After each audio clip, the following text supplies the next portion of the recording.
Good afternoon. I'm Kevin Clements, Director of the Toda Peace Institute, and it gives me very great pleasure to welcome you to the fifth public conversation on building stable peace in Northeast Asia. We're very privileged to be having this one with one of Japan's foremost public intellectuals, Masakatsu Ota. I've known Masa for many years and have always been impressed by his intellectual rigor and ability to get to the heart of very complex political, military, and foreign policy problems. Masa is a senior editorial writer at Kyodo News and reports on a variety of nuclear issues, non-proliferation, and the US-Japan security relationship. He's also a visiting professor at Waseda University and Nagasaki University, as well as a regular commentator on one of the most popular news programs in Japan, Hodo Station. Masa is the author of 9 Japanese books on nuclear and security issues, and recently published US-Japan Nuclear Alliance and Great Divergence of the Nuclear Age. He's received various prestigious awards like the Born Ueda Prize in April 2007 for his investigations into the history of the US-Japan security relationship, the history of the Second World War, and a series of scoops on US nuclear policy. He was also awarded the Peace Cooperative Journalist Fund Prize in December 2009 for his investigative reports into the secret US-Japan nuclear deal during the Cold War. So welcome, Masa. Thank you very much. I would also like to introduce Professor Hugh Miall, who's coordinating Toda's program on building stable peace in Northeast Asia. And both of us will be interviewing Masa this afternoon. So welcome. The first question I'd like to ask you has to do with the US nuclear umbrella and Japan's peace constitution. Japan's traditionally committed itself to the 3 non-nuclear principles: not possessing, not producing, and not permitting nuclear weapons on Japanese territory. However, you've written that in the time of Prime Ministers Abe and Suga, Japan became increasingly reliant on the US nuclear umbrella and extended deterrence. In the 2017 joint statement, the US and Japan affirmed the unwavering US commitment to defend Japan through the full range of US military capabilities, both nuclear and conventional. So to what extent is there support in Japan for alternative approaches upholding the peace constitution, seeking to negotiate with China about a security architecture for East Asia, trying to settle the history question, and to avoid the region becoming polarized into rival alliances? Thank you very much, Kevin. And it's a great honor for me to be here. And also, I just would like to express my deepest appreciation of your, great initiative. Thank you very much. It's a great honor for me to be part of this program. Regarding our first question, I think you mentioned the 3 non-nuclear principle. That was a persistent policy of the series of the Japanese government since 1967, when Prime Minister Eisaku Sato, who made a first statement on the Japan, it's not going to have a nuclear weapon, it's not going to produce, and also not to allow any nation to bring in nuclear weapons into a Japanese territory. This is the 3 non-nuclear principle. But this nuclear principle is basically missed because the 3rd point regarding the bringing in nuclear weapons, especially into a Japanese seaport, sea territory, series of Japanese conservative government allowed United States government, United States Navy's vessel to come to Japanese seaport with nuclear weapons under the secret agreement between US and Japan. So 3rd principle, it's not being materialized during the Cold War until further, President George H.W. Bush announced his own nuclear initiative to redeploy the tactical nuclear weapons from the naval vessel after the end of the Cold War. Since then, no nuclear, warship came to Japan. But during the Cold War, reality on the ground is that many of the nuclear weapon ship came to Japan and visited Japanese seaport, especially during Vietnam war, and also even on Korean War back in 1950s. So anyway, this is I just want to first emphasize the reality on the history. And since then, since the end of the Cold War, especially in 2009, DPJ government, they started the investigation regarding this secret agreement, nuclear secret agreement between two nations. And the then Foreign Minister Katsuya Okada, he made a massive investigation and studied a whole bunch of documents possessed by the Japanese government. Also looked into some American document too, establishing some expert group, and they finalized the Japanese government kept telling a lie to a public, and we had a kind of a sort of a secret deal with United States. And the 2009 to 2010, this investigation, continue. And as I say, the conclusion is that there was a secret agreement, and the series of Japanese government kept telling a lie to the public. At that time, former, I'm sorry, the then Foreign Minister Okada declared that it would be up to a future Japanese government decision whether Japanese government would allow United States naval vessel to bring in nuclear weapons into a Japanese seaport in the future. This decision should be decided by a future government based on he say 時の政権が命運をかけて判断する future government would decide whether they allow the US naval vessel to carry nuclear weapons into a Japanese seaport, pending a political life of the government. So that's the explanation done by Mr. Okada back in 2010 after the conclusion of nuclear secret deal. Since then, there is no serious debate about whether we should allow the U.S. naval vessel to carry nuclear weapons into a Japanese sea territory.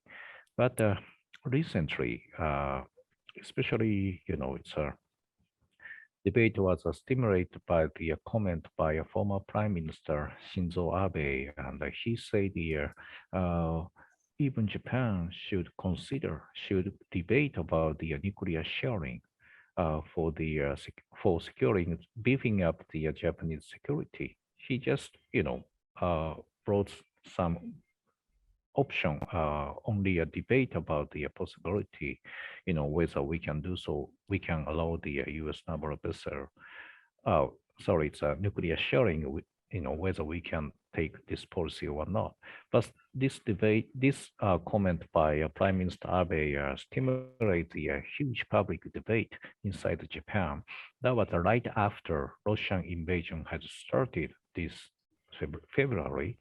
And some Japanese politicians, and especially conservative-minded politicians, started an argument about whether we should, take the same step as a European nation, like a nuclear sharing or not. If we, take a nuclear sharing option, we have to allow United States, Navy or Air Forces to bring in nuclear weapons to this territory. So that's our debate. And I just want to introduce some polling data regarding this nuclear sharing, and also whether we should allow or not United States to bring in nuclear weapons. And I just want to pick up several polling data this morning, and this is the one polling done by Sankei Shimbun and FNN.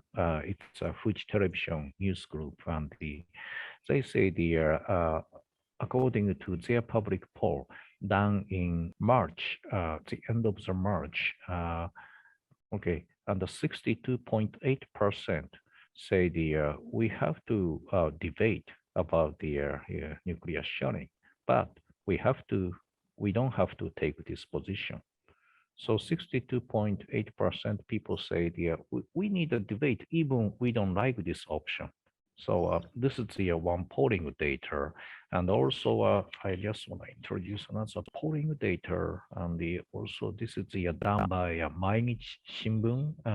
It's also the end of the March, and this poll Mainichi asked the public whether Japan should debate or not about this nuclear sharing, and the 57% say we should debate.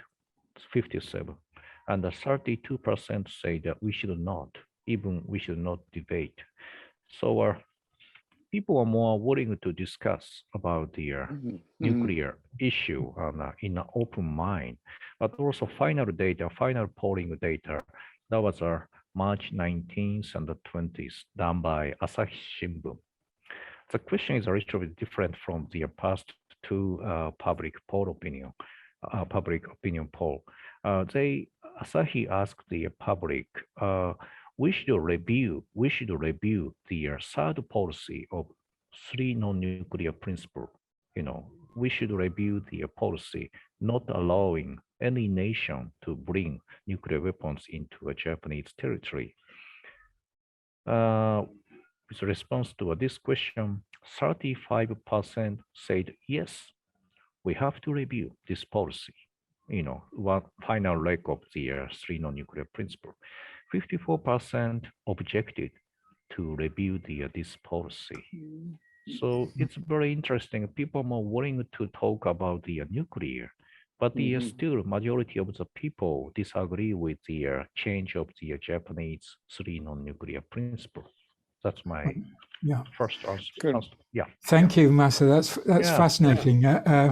And I wonder if I could follow it up with a question about your current Prime Minister, Kishida Fumio, because it's interesting to know that he comes from Hiroshima, and of course, he's had that experience, that life experience. He's lost family members there, and I wonder how that influences his approach to this whole question. Or would you assess that he's under a lot of pressure, both from figures in his own party and from the Western allies, to allow basing of maybe basing of U.S. forces in Japan, or to increase Japanese defense expenditure? Thank you very much, Hugh. As you say, the Kishida is from Hiroshima. He was even born in Tokyo and raised in Tokyo, but his district is Hiroshima. So he has been always facing a pressure coming from Hiroshima, whose opinion is very anti-nuclear. And the majority of the people in Hiroshima, they want to see a participant of the Japanese government into a TPNW process. When he was a foreign minister, he finally decided not to send a delegation to a negotiation process of a TPNW. At that time, Prime Minister Abe and also his top 8 of a national security advisor, Shotaro Yachi, they are very security-oriented policymakers, and they are indeed consider the nuclear umbrella provided by US is crucial for Japanese security. So joining in the TPNW is totally inconsistent with the Japanese security policy. So at the final moment, on the Abe and the Kishida discuss whether Japan should send a delegation or not. But the Kishida always faced the huge pressure coming from Hiroshima and Nagasaki. And also he's a very sensitive sort of a politician. He's always care about what the constituency said about his policy. He's one of the political slogan is kiku chikara, power to listen to the people. That's his main kind of his slogan and appealing point. So he's always listening to what the people saying, what the people in Hiroshima and Nagasaki say about. So at the conclusion of the policy making regarding TPNW's negotiation process, Abe and Kishida made a compromise. Japanese government did not send a formal delegation to this TPNW negotiation process, but they're going to participate in the opening ceremony at the UN headquarters in March 2017. because Kishida wanted to demonstrate his willingness to promote the nuclear disarmament. So flat denial of participation of this process, it's not a good option for him as a political leader, from Hiroshima. He understands their security reality in this region. And also, he's same position as Abe with respect to securing our nuclear umbrella provided by US. So he doesn't want to, contradict what the series of conservative Japanese government, also security leader, had been taking. I mean, nuclear umbrella is one of the key, foundation for security of the Japanese territory. So Kishida doesn't want to contradict, but he want to do something, in order to promote the nuclear disarmament. I think that might be his political belief. Also, he want to appeal to his public. So he's now considering whether he should participate in the NPT review conference to be held in August. And it's very interesting. I think I'm sorry, it's early this year, and Kishida and Biden issued a joint statement regarding the strengthening nuclear non-proliferation and the promoting a nuclear disarmament. And both gentlemen agree with the NPT is a key foundation to promote the nuclear disarmament. So I think in a nutshell, Kishida is paying some attention to a TPNW and also respecting the spirit of the TPNW, but his principle, his main arena for making a policy on nuclear disarmament is oriented at the NPT regime. Yeah. Can I just sort of ask a question there? Does that mean that at the moment it seems unlikely that Japan will seek observer status at the first states party meetings of the TPNW in Vienna? And will they participate in the humanitarian conference the day before that meeting? I think it will be totally up to Kishida's decisions. Timing is very interesting. TPNW TPNW conference will be held in June, and also a humanitarian consequence conference is also to be held the same moment. And the 20 days after, we're gonna have our upper house election in July. And the Kishida is now listening to what the constituency said, and also he's now listening to what the coalition partner Komeito is saying about. As you know, Komeito is a big supporter of TPNW. So our party leader, Mr. Yamaguchi, has pushed Kishida for a long time to participate into this conference as observer. But according to my information gathering, inside the Japanese government, security policy elite, Boeisho and the Gaimsho and the Foreign Ministry of Japan, and also a Prime Minister's Office, National Security Secretariat, these security-oriented policymakers, bureaucrats are totally against the participating in this TPNW conference, even as an observer.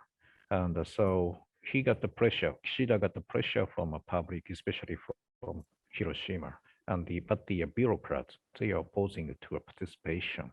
And because if they do so, it looks like a contradiction with their own principle. I mean, securing their strength and their deterrence and bilateral deterrence structure between US and Japan. So it's totally up to Kishida whether he allowed the Japanese delegation to attend the conference as observer or not. And also, if I may, I just want to add the one thing regarding the nuclear sharing debate. According to my source, very good source inside the Japanese government, he said to me, Biden administration welcome the Kishida's announcement regarding this nuclear sharing debate issue. Right after Abe and the other conservative politicians pushed the debate on the nuclear sharing, on the diet session, Kishida he clearly said that as government of Japan, we are not going to debate about this nuclear sharing option. I want to stick with three non-nuclear principle.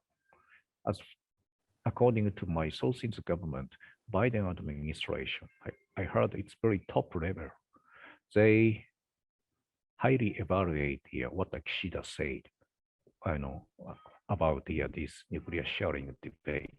So I think this nuclear sharing debate in Japan might cause some concern among the even top official of the Washington.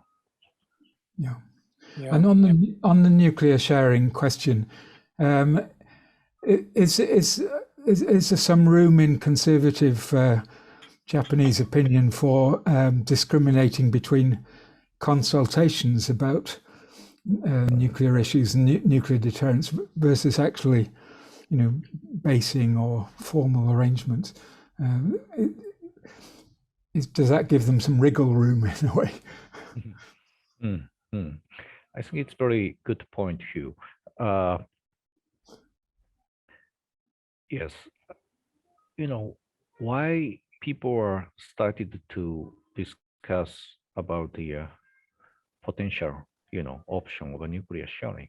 What the root cause? Root cause of this debate is concerned about the decoupling of security interest between U.S. and Japan. Yes. Since the DPJ government and Obama administration agreed to establish the EDD, Extended Deterrent Dialogue, this is the U.S.-Japan high official level talk on the deepening a mutual understanding about the what the strategic deterrence and what the element of the strategic deterrence, and also what would be disarmament, nuclear disarmament effect on the strategic deterrence. And for the past 10 years, both government, senior level of the foreign ministry and the defense ministry official, DOD and the DOS, they join the twice a year. And it's a very secret manner, they're not gonna, publicize what they discuss, but the mutual understanding process and the sort of the consultation process has been going on for past 10 years. And the root cause of the concern on the security. Now, some people say we need a real physical presence of the nuclear weapon, but other people say that no, we have to just strengthen the consultation mechanism. Yes. And the deepening this discussion. Just recently, a couple of days ago, Constitutional Democratic Party of Japan, CDPJ, they issued their policy platform. This is the still, they are now trying to finalize the platform, maybe sometimes in next month before the upper house election. But 2 days ago, they made a public the element of the what would be a platform, and they say let me see, one of the gist of platform is the enhancing the dialogue on extended deterrence between U.S. and Japan. Yeah. So even liberal minority party CDPJ, they are now saying we have to enhance and improve the dialogue between U.S. and Japan on this extended deterrence issue. So this is the one of the symptom and a symbol of the public debate in Japan. Of course, a minority party CDPJ, they totally against the physical presence of nuclear weapons into Japan. They totally disagree, but they are still they are saying we need a beef up. We have to enhance the dialogue mechanism between U.S. and Japan in order to assure the Japanese public about their security, and also decrease their concern about their security problem caused by North Korea and China. Yeah. Again, could we sort of explore that in a bit more depth, yeah, sure. Masa, because it seems to me that Western Europe is revisiting its alliance arrangements, and Sweden and Finland contemplating returning to the alliance, and that's all as a consequence of Russian aggression against Ukraine. Is the Japanese sensitivity at the moment, I mean, triggered by that, but actually drawing on a kind of a wellspring of uneasiness about China-US relationships and North Korea? So are all three of them playing into this desire to at least have a debate about extended deterrence, but more importantly than thinking about closer relationships at the dialogical level between the US and Japan? As I said here, this extended dialogue process has started, I think 2009, 2010.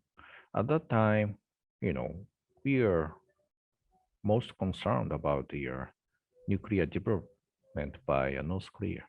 And then mid 2010s, and we are more concerned about the Chinese military buildup and the change of the status quo in South China Sea and the East China Sea, and for past 4 or 5 years, and there is some consensus among the Japanese public. We have to increase our defensive preparedness against the contingency in this region, more focusing on China. And now we saw it's a horrible invasion by Russia against the Ukraine. And people discuss about the, some contrast. People discuss about the consequence of this war might affect on the Chinese leadership's mindset, Chinese leadership's game plan in the future. And the people concerned about the, some US military official clearly said China might invade Taiwan in several years. So this is the sort of a, seed of a concern for public of Japanese. And just we saw the situation in Ukraine, and some politicians and the specialists that discuss about the parallel between the Ukraine and the Taiwan. And so people in Japan, it's now, they don't want to see we don't want to see same repeating picture, repeating movie and what's going on in now in Ukraine, here in Taiwan Strait. So that's the reason why many people in Japan support the strong sanction against Russia, because if we didn't impose a huge sanction, huge cost on Russia, China might have taken a different option. That means, more increasing the likelihood of Taiwan crisis in the region. I am rather surprised by the CDJP's position, because they've been very strongly in support of the pacifist constitution. To what extent, if these dialogues go ahead on extended deterrence and enhancing the US-Japan security relationship and so forth, to what extent are there countervailing pacifist voices, or are those countervailing voices now in a minority? I think it's very difficult question. I think still majority of the people are supporting the constitution and a peaceful constitution, Article 9. And on the other hand, the people are so concerned about our insecurity in the future. I just want to pick up another polling data, and this is done by Asahi March 22nd. Question is, whether nuclear weapon will be used anywhere in the world in next 10 years. 51% said yes, I think it will be used. Nuclear weapon will be used within 10 years, and only 38% said no, I don't think so. So just looking at what's going on in Ukraine and the increasing pressure coming from Putin, threatening the use of the force. as we heard recently from his mouth, Putin's mouth. So people more concerned about their future nuclear use. China is now building up a nuclear weapons, and people assume that they're going to increase their number in next 10 years up to 1,000, and this is the estimate of the DoD. So people concerned, we are facing a dilemma. Majority of the people are still, I think more than 50s don't want to see a change of a constitution, Article 9. But these same people are concerned about their insecurity and the future potential use of nuclear weapons by our adversaries.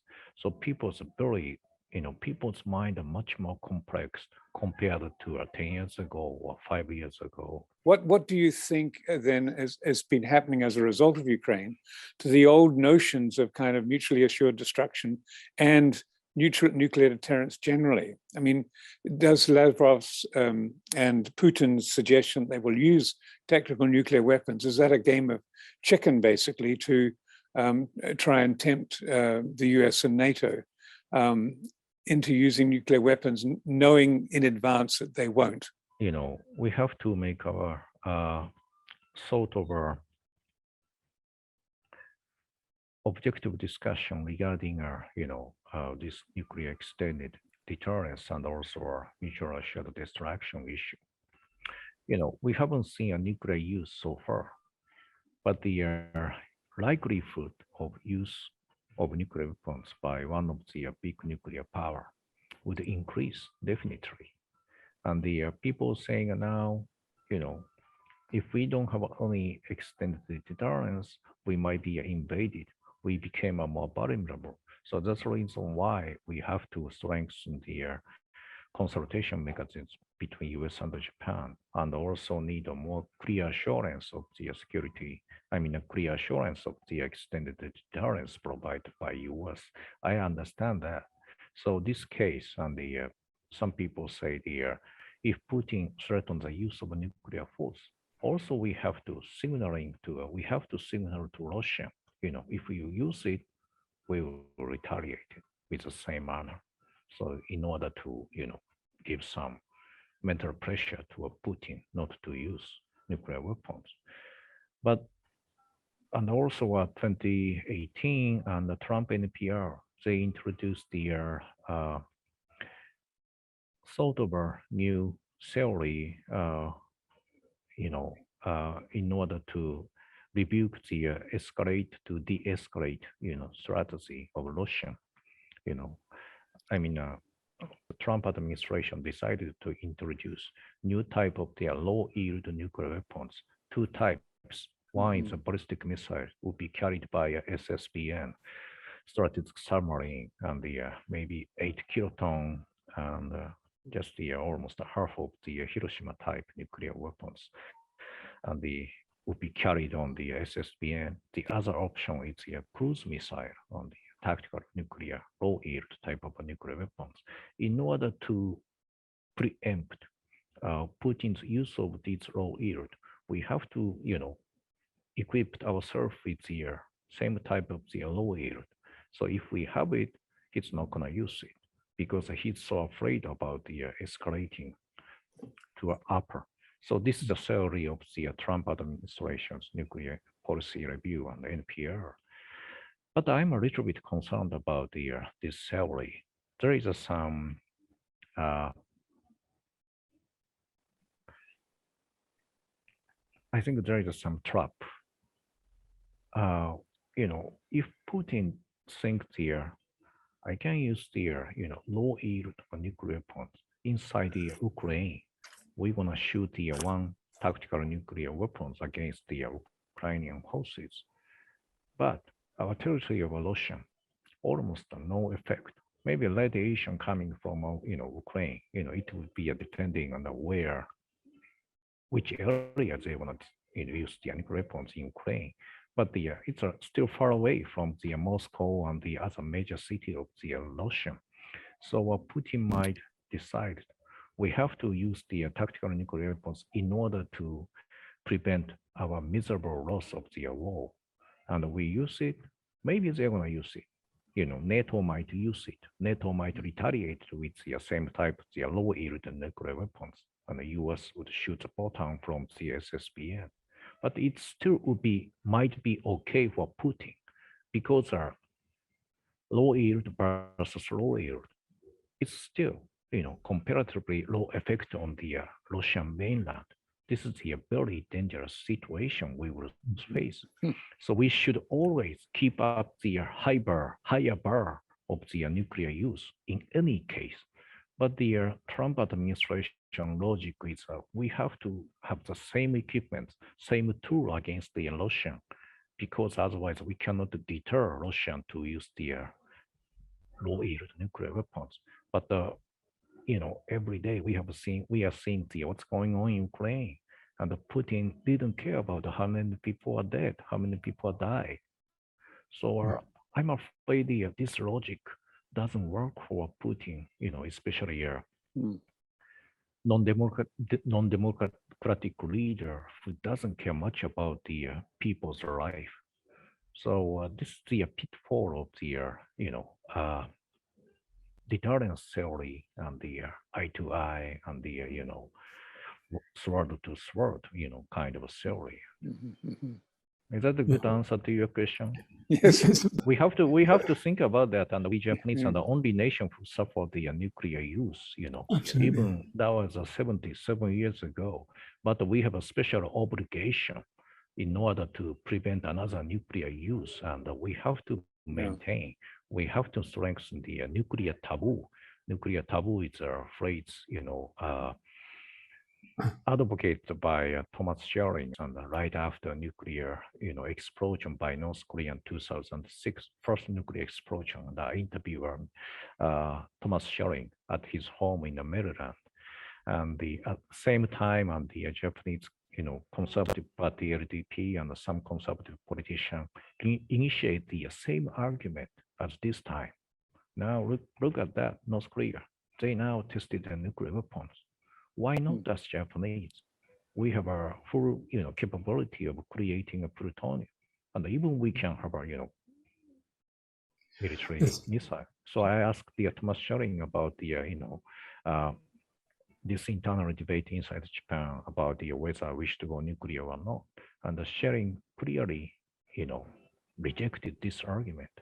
You guys Japanese, and you have only experience suffering from a bomb. So why not, maintaining, beefing up, more strengthen the nuclear taboo? This is the special responsibility for Japanese people. That's what he said to me. Yeah, thank you. Just understanding the Japanese position, there's this very strong emotional commitment to the nuclear taboo, to the peace constitution. There's this growing sense of insecurity you've described, and there's this feeling that, that as extended deterrence is what Japan relies on. At the same time, it seems in the conservative side of the Liberal Democratic Party, there's a move towards, in a way, much more forward policies. And we read this month that a defense panel has been advocating developing a counter force strike capability for Japan, sort of a more active involvement in potentially in the region's conflicts. And how's that sort of thing assessed by Japanese politics and opinion? I want to introduce another public polling data, and this was done by Yomiuri Shimbun early in this month, and that was a newspaper on April 4th. This, strike capability in Japanese and the Tekikichi Kongeki Noryoku, it's an enemy-based attack capability. Whether you agree with this idea or not, 46% versus 46%, same number, supporting and disagreeing, supporting and objecting. So people's, public poll is totally divided. How people are supportive of this idea. We should build up our own counter capability, and the other people, no, we don't have to do so because maybe Constitution, Article 9 or not. And also our same polling data, I just wanna introduce you on the 64% people, 64 supported strengthen the Japanese defense capability, and the 27% is not. 27% are opposing increasing the Japanese defense capabilities. So 64 versus 27, so majority is very clear. People are supporting more increasing their budget of the, defense and also capability of a defense, but they are still, counterforce and the counterattack capability, people's feeling is totally divided, 46 versus 46. So we will see, but the conservative LDP, they decided just to look at the what's going on in Ukraine, and the Kishida made a kind of a decisive decision to sanction Putin himself. That the kind of a end of a farewell declaration to Mr. Putin. We are not going to negotiate with you on the Northern Territory issue, which is a very crucial national security, national interest of Japan. But as long as Putin is there, I think Kishida give up the option to negotiate with Putin administration on this issue. So LDP backed up this option, and so now we are facing three potential enemies. I don't want to call it enemy, but many people's mindset is at least three adversaries: Russia, China, and North Korea. So that's the reason why LDP. Yeah, please. Masa, you're really worrying me now because the polling data on all of the issues you put on the table from 5 years ago would be very different. There'd be a sort of 50-50 split and so forth. So the question is the nuclear taboo still a kind of an active policy position within Japan? And what do you think of the likelihood of moving from a dialogue around nuclear sharing to what a number of Japanese officials and policymakers have suggested, which is that Japan should in fact develop its own nuclear weapons? I think, I'm sorry, let me move back to initial, increasing the deterrence is very important for Japanese security. And the people think about how we can enhance our own security interests and our own, deterrence against their potential adversary. On the other hand, even we do so, we can still maintain the nuclear taboo at a very higher. Deterrence is not only coming from the nuclear, mixture of the deterrent element is more important. So how we can, increasing the net value of a deterrence, not too much relying on the nuclear weapons. Also one of the purpose to increase their deterrence is not to use nuclear weapons. So we have to pursue this course, okay? But look at what's going on in Ukraine. We now seeing such an invulnerable situation of the potential use of nuclear weapons for the first time in 77 years.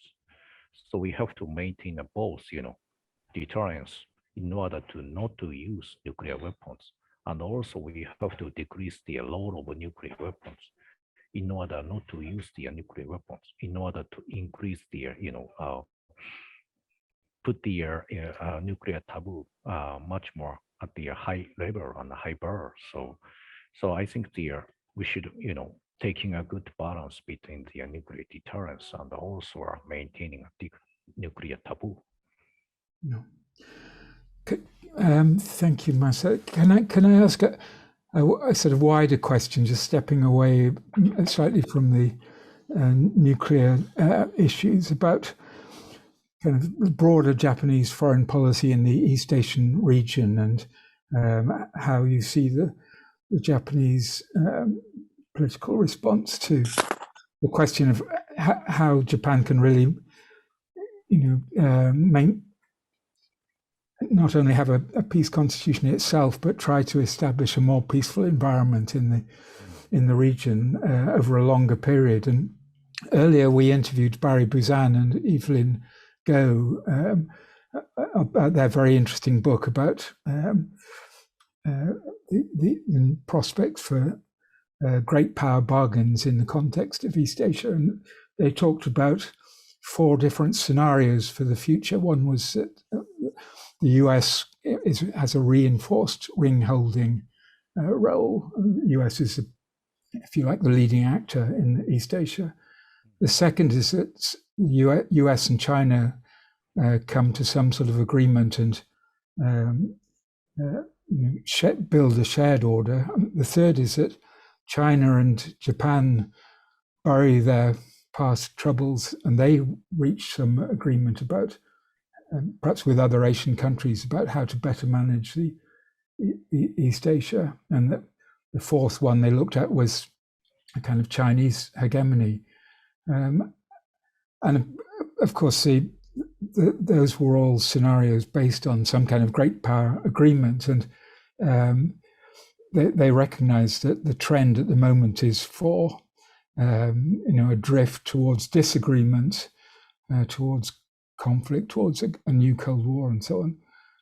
But looking ahead from the kind of immediate nuclear and defense issues from the Japanese point of view, what kind of security environment do people want to live in? What kind of East Asia do people want that's feasible and desirable?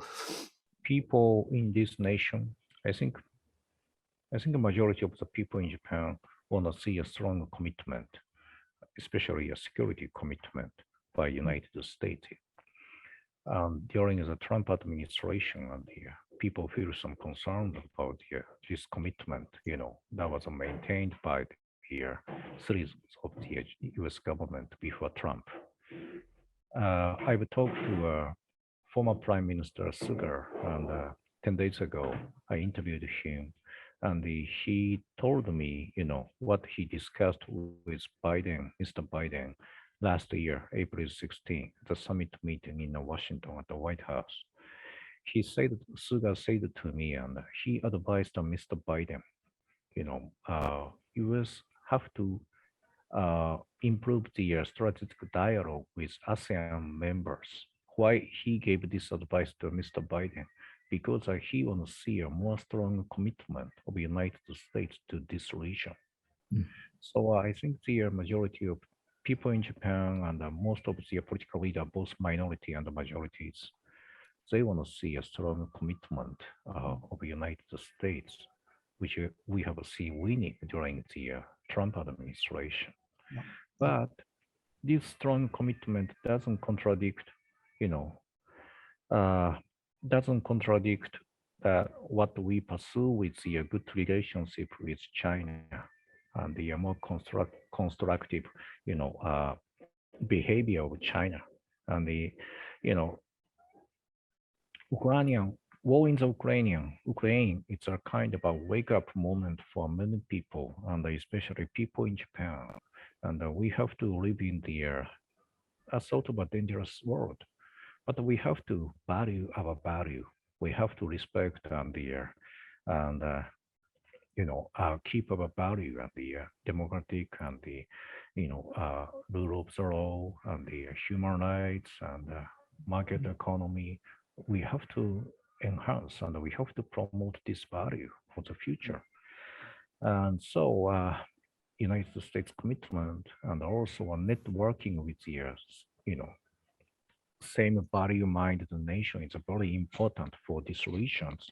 But we have to, cope with China too. And at least we have to manage the war risk, kind of a military risk in these regions. So we have to also strengthen a dialogue with China too, and in order to communicate with each other.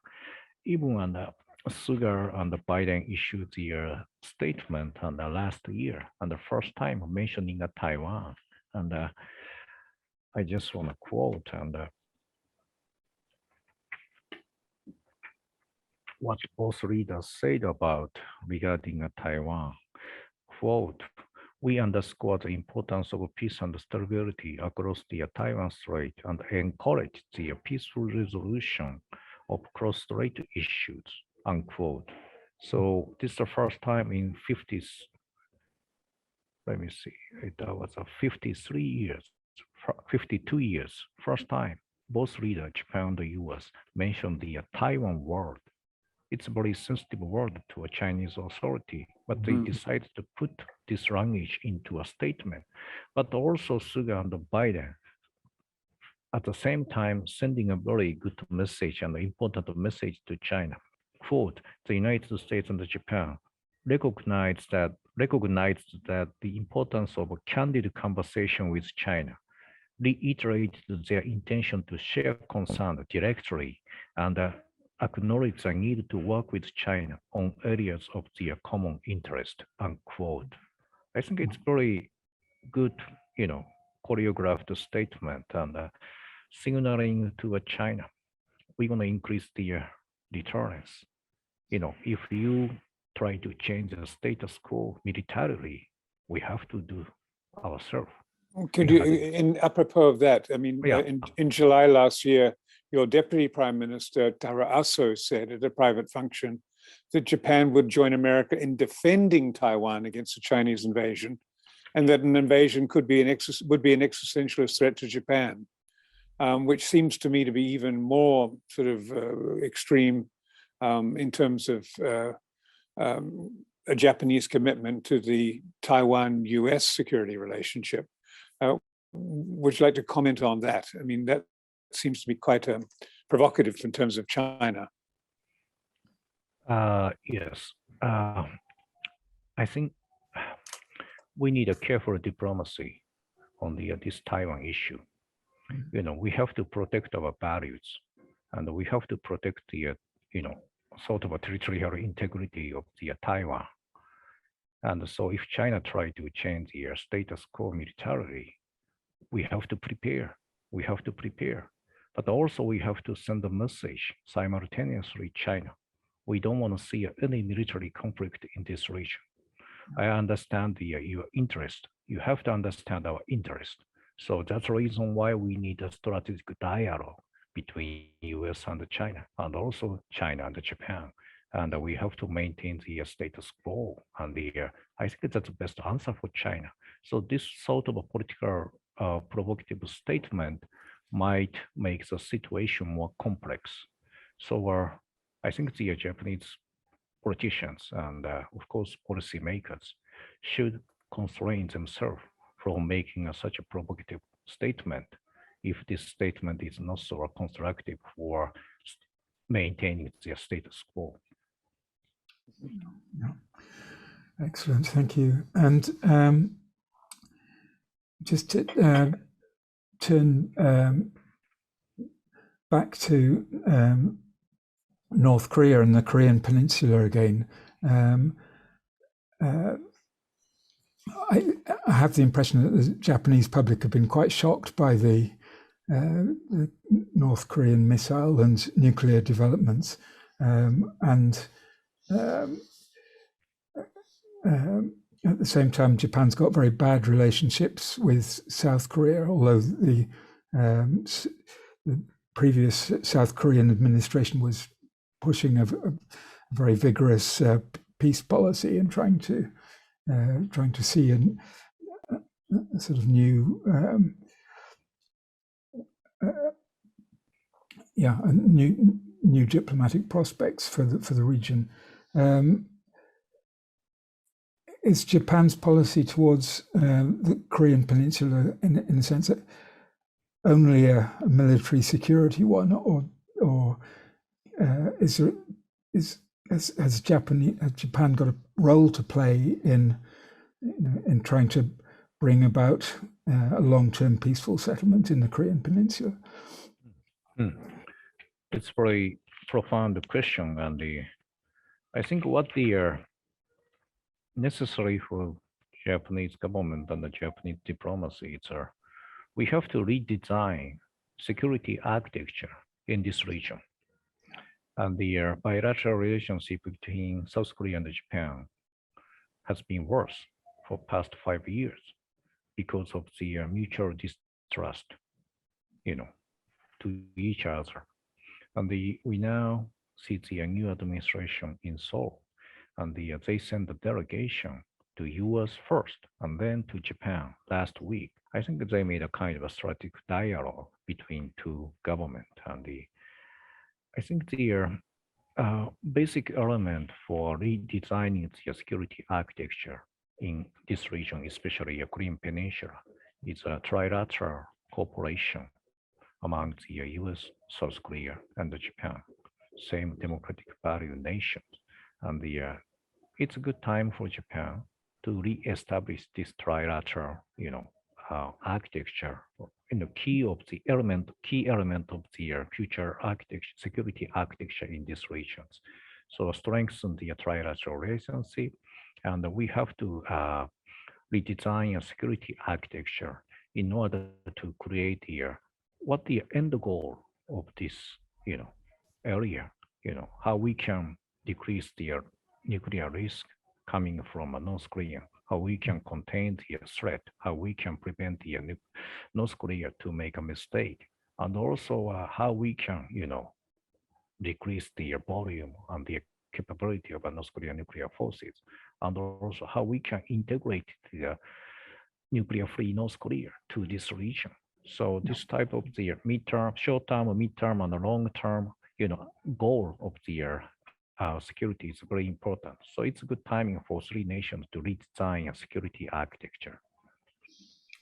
Can I just ask sort of two particular kinds of questions? One is Japan at all worried, or is in fact enthusiastic about the reactivation of NATO, increased defense expenditures in Europe, the prospect of Sweden and Finland joining NATO, and basically a reactivation of the old Cold War relationship with deep divisions between Russia and the rest? I mean, is that something that worries Japan, or is it something that Japan actually feels comfortable with in terms of its anxiety about security dilemmas? And coupled with that, in terms of the development of the Quad and Quad nations, is there any concern about the negative consequences of the Quad in terms of exacerbating an antagonistic relationship with China and basically generating something like an old bamboo curtain between China and the rest? I agree with you, Kevin. We have to foresee the negative consequence, of this process. Many people in Japan support this idea for nations cooperation in order to deter China, in order to send the same voice against China. But we have to calibrate,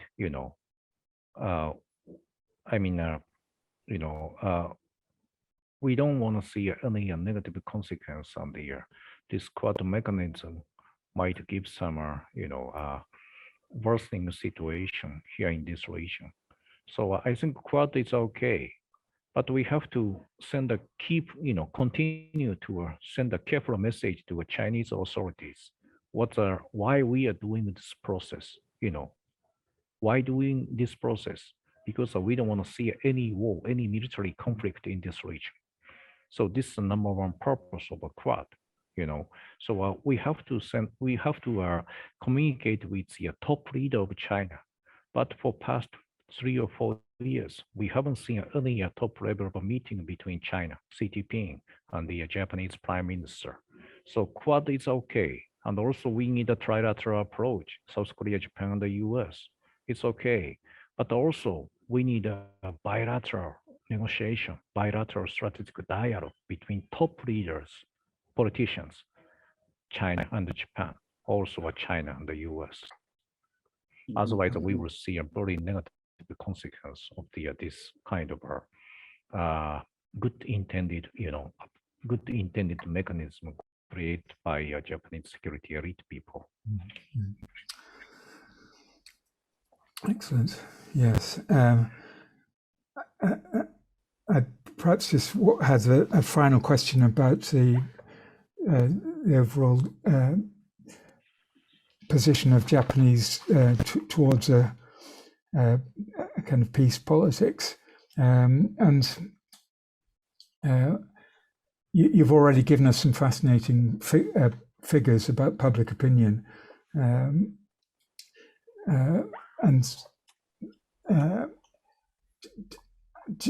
do you feel confident that this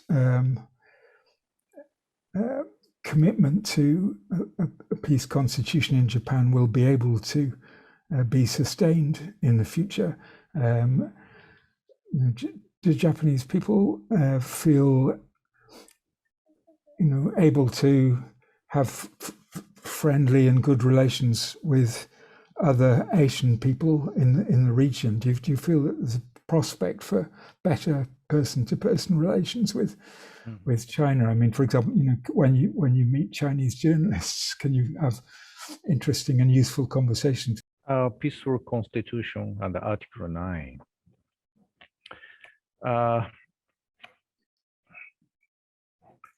Former Deputy Foreign Minister Takakazu Kuriyama suggested before his death, he left a very good message to a future generation. Economic power become a military power. This is the normal, This is the maybe a tradition, or I cannot paraphrase what he said, but he tried to say it's this is the history, always the economic power become a military power too. But if Japan rejected this path, it's a kind of a very unique challenge we are doing. We are very good economic power, but we are not going to become a military power because of the lesson we have learned 77 years ago, and because of the value we have cherished for past 77 years.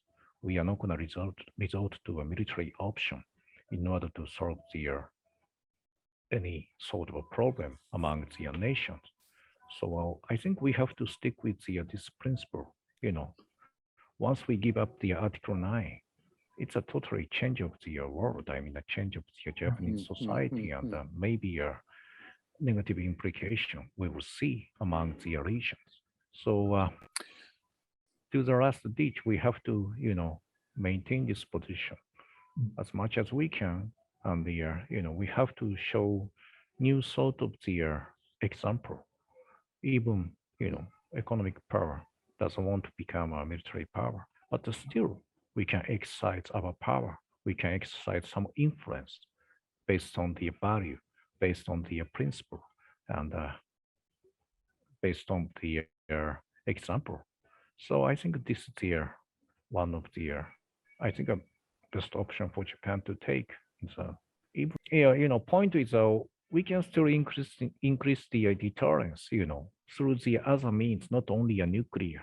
We have a missile defense and the conventional capabilities, and also diplomacy is one of the best option to increase the deterrence and people's exchange, and also a culture exchange, and so this sort of the social dimension we cannot ignore in order to increase the deterrence.